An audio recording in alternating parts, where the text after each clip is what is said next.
পাখির চোখ ২৬-এর নির্বাচন। অল্প সময়ের ব্যবধানে বিজেপির শীর্ষ নেতৃত্বের এই রাজ্যে আসা বেশ তাৎপর্যপূর্ণ বলে মত রাজনীতির কারবারিদের। সূত্রের খবর, ১৮ই জানুয়ারি বাংলায় আসতে পারেন প্রধানমন্ত্রী নরেন্দ্র মোদী। গত বছর ২০শে ডিসেম্বর নদিয়া জেলার তাহেরপুরে প্রধানমন্ত্রীর জনসভা ছিল। প্রধানমন্ত্রী কলকাতা বিমানবন্দর থেকে হেলিকপ্টারে তাহেরপুর রওনাও দেন, কিন্তু ঘন কুয়াশার কারণে দৃশ্যমানতা না থাকায় প্রধানমন্ত্রীর হেলিকপ্টার তাহেরপুরে নামতে পারেনি। তিনি বিমানবন্দরে ফিরে অডিও বার্তায় তাহেরপুরে উপস্থিত জমায়েতের উদ্দেশ্যে ভাষণ দিয়েছিলেন। প্রতিশ্রুতি দিয়েছিলেন যে তাড়াতাড়ি আবার পশ্চিমবঙ্গ সফরে আসবেন। সেই প্রতিশ্রুতির পরে ১ মাস কাটার আগেই প্রধানমন্ত্রী ফের পশ্চিমবঙ্গে আসছেন। দলীয় সূত্রে জানা গেছে, রাজ্য বিজেপির একাংশ চাইছে হুগলির সিঙ্গুরে প্রধানমন্ত্রীর জনসভা হোক। সেই মতো ১৮ই জানুয়ারি সিঙ্গুরে জনসভা করবেন প্রধানমন্ত্রী নরেন্দ্র মোদী। টাটাদের জমি ছাড়াও অন্য জমিও দেখা হচ্ছে, যেটা পছন্দ হবে সেখানেই সভা হবে জানালেন বিজেপির জেলা সভাপতি গৌতম চট্টোপাধ্যায়।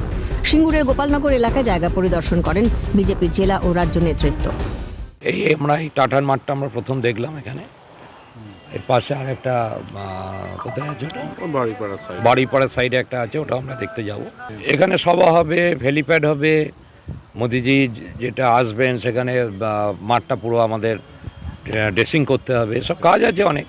আর সেটা তো প্রজেক্ট হওয়ার কথা ছিল, কিন্তু টাটা তার এখান থেকে তো বিতাড়িত করেছে এই তৃণমূল কংগ্রেস। ঠিক আছে, এটা একটা সেন্টিমেন্ট আছে মানুষের, তা সেটাও আমরা চেষ্টা করছি।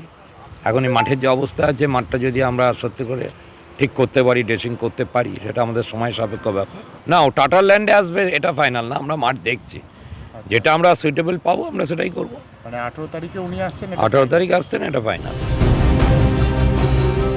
সিঙ্গুর আন্দোলনকে তৃণমূল নিজেদের উত্থানের অন্যতম কারণ হিসেবে তুলে ধরে। তার বিপরীতে বিজেপি ও বামেদের অভিযোগ, সিঙ্গুর থেকে টাটার বিদায় পশ্চিমবঙ্গের শিল্পায়ন সম্ভাবনায় ইতি টেনে দিয়েছে। বিজেপি পশ্চিমবঙ্গের শিল্প তথা বিনিয়োগ ফিরিয়ে আনার প্রতিশ্রুতি বারবার দিচ্ছে।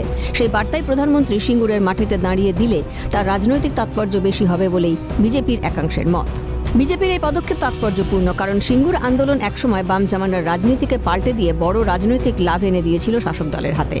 তৃণমূলের আন্দোলনের জেরে টাটা সংস্থাকে কারখানা গোটাতে হয়, সেই স্মৃতি এখনও জোরালো। সেখানেই ফের সভা করে তৃণমূলের শিল্পনীতিকে প্রশ্নের মুখে দাঁড় করাতে চাইছে পদ্ম শিবির, এমনটাই মনে করছেন রাজনৈতিক মহলের অনেকেই। রেশমি দাস ও সুভাষ মজুমদারের রিপোর্ট, ক্যালকাটা নিউজ।